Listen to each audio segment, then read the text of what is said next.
morning. I hope everyone is well today. What I would like to discuss in this video is speech therapy. Now, I did not have speech therapy when I was young. I was born in '64, so I'm telling my age. And I had really good care. My dad was in the military, and I had a really good plastic surgeon. But I did not have traditional speech therapy. My speech therapy came from my brothers and sisters and my parents. When I mispronounced a word, they would gently repeat it a couple of times and urge me to say it again and try again until I got it right. Eventually, I built up a pretty good vocabulary and I learned a lot of words. I want to give some advice to all parents, not just parents of children with clefts. Speech therapy begins from birth, and it may seem like children don't understand, but they do. They learn. The only way they learn is to be exposed to language. So if you start out by talking to a child like you would talk to anyone else, they're going to learn a lot faster. However, if you start out talking baby talk to a child, they're going to learn baby talk right away. And then later on in life, when they are encouraged to pronounce the word correctly, they have to relearn it again. Why would you put your child through that? One of the things that you can do to help your child is to repeat words when they don't speak. If you're giving them a bottle and they don't say bottle or please give me a bottle, when you hand them a bottle, start by saying bottle. They may not say it for a while, but eventually they will make an attempt.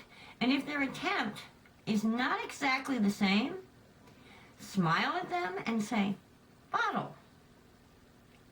Try again, bottle. 2 times is good. That's enough. And then give it to them, especially if they make an effort to say it correctly. If your child is not speaking and they're like a year and they're not saying any words at all, it may be because you're not giving them a reason to speak.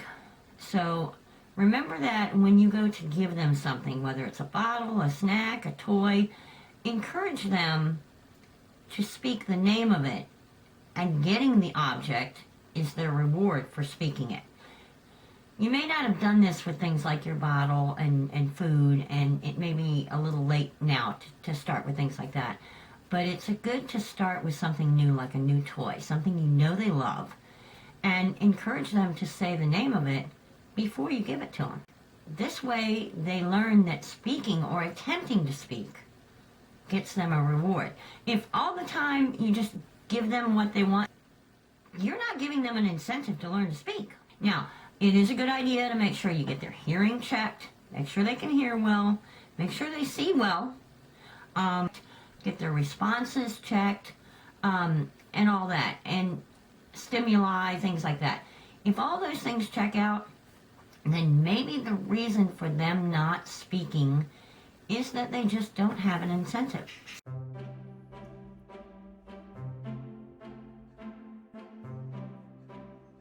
For the longest time, I was under the impression that the reason I sounded nasal was because there was a small hole still left between my mouth and my sinuses going up into my nose. But there is also the action of the palate, the soft palate. And in case you haven't seen this, this is the palate. This is the hard palate. This area here in the front of the mouth is called the hard palate. The soft palate is this piece that comes down here, and it's more like a flap. And when you go to swallow, that flap will move up, so it keeps things from backing up into the sinuses. Now, with people with cleft palates, a lot of times this is affected, and it can be weak. So sometimes it doesn't close completely. It doesn't make the complete closure. And so food will actually get pushed back up into the sinuses. And there's a name for that. It's here.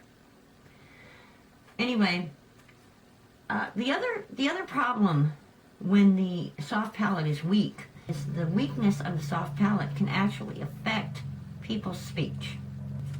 It can even cause some issues with the nasal sound for people with cleft palates.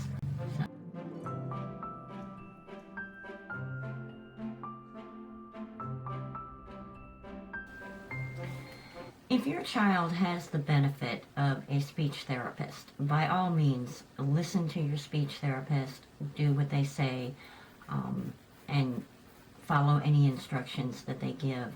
A speech therapist can be very helpful and very knowledgeable, and it's, whenever possible, participate or watch what they do.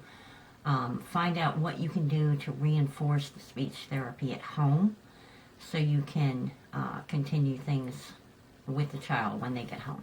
If you don't have the benefit of a speech therapist, there is a lot of things you can do to help your child to learn to speak properly. One of the best ways to help is to get them to say tongue twisters.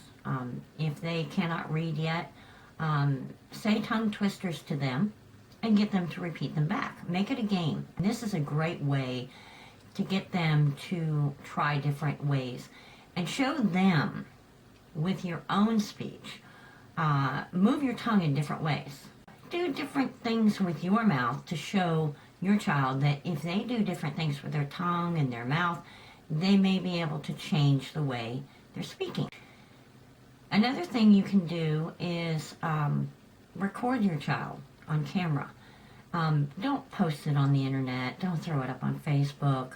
Don't try to videotape your child practicing speaking and then put it on YouTube. They may not appreciate that later in life. But by all means, videotape them and then play it back for them and let them know that they're the only ones who are going to watch it. And allow them to look at themselves and get used to themselves.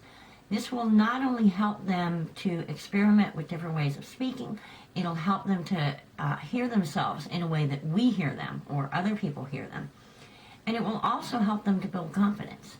The more you listen to yourself on a tape recorder, even people without speech impediments, you sound weird on tape. You don't sound the same because we hear ourselves from inside our head. So what we hear on a tape recorder is what other people hear when we speak. But what we hear when we speak, we're hearing from inside our head. So it sounds different. Even if we don't have a speech impediment, it can sound funny to us. So one good way to help with self-confidence is to record yourself on video and play it back. Watch yourself over and over.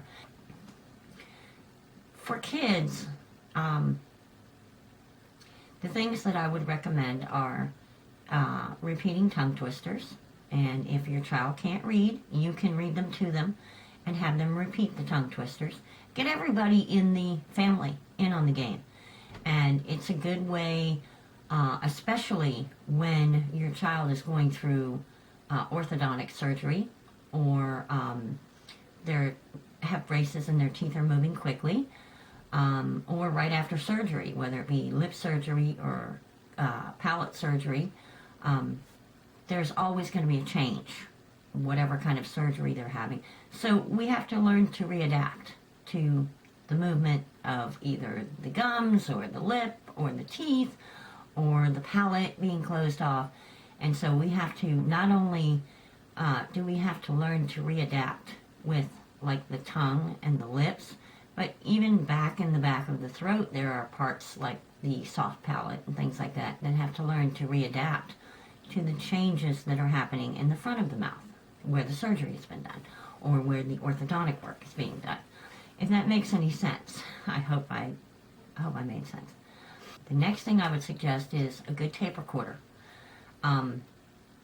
There is a big difference between tape recorders. Don't get a cheap tape recorder. Get a good one and have your child, or if it's you, practice talking to that tape recorder. If the person with the cleft is self-conscious, even talking to a tape recorder, then you can hide the tape recorder. Don't tell them you're tape recording, and then just randomly tape record. And then when everything's quiet, nobody else is around, give the tape recorder to the person and say, here, now you can listen to yourself, and maybe you can repeat what you said and practice it on tape. But here's the tape. You can do what you want with it. You can erase it when you're done, but take the time to listen to it and try to find ways to adapt in areas where your speech is not as good as it could be, or as good as you'd like it to be. Now, one of the things that I've found is the more that I talk on a camera, and the more that I watch myself, I'm always watching myself, I'm always editing the tapes and things like that, I'm becoming more and more comfortable with my own voice. But I'm also seeing areas where I've been lazy. And most of my life I took a lot of pride in working hard at practicing my speech and making sure that I was not too nasal, trying to change the fluctuation of my voice, change the way my tongue moved and things like that to make sure that I pronounced everything the way it should be pronounced. But I've noticed recently that there are some areas where I've become lazy. So in those instances, when I notice that my speech is becoming a little bit relaxed or lazy, I take the time when I'm off camera to practice those syllables and those vowel sounds to make sure that they're coming out the way I want them to. I'll never be perfect. My voice will never be perfect. And that's okay. But I want to be the best that I can be. And that requires a lot of work, a lot of constant practice, and a constant exercise. So, no excellence can be acquired without constant practice. I've told Mrs. Collins this over and over. Sorry, I had to go back to the movies. And if you know what movie that's from, put it in the comments below. I'd love to know how many people watch the same movie that I do, and I will tell you, I have watched that movie probably 1,000 times. I love it. Anyway, thank you for watching this video, and thank you for subscribing and being a loyal Cleftomaniac. And for all my Clefties out there, stay strong, be confident, and don't let shit get you down.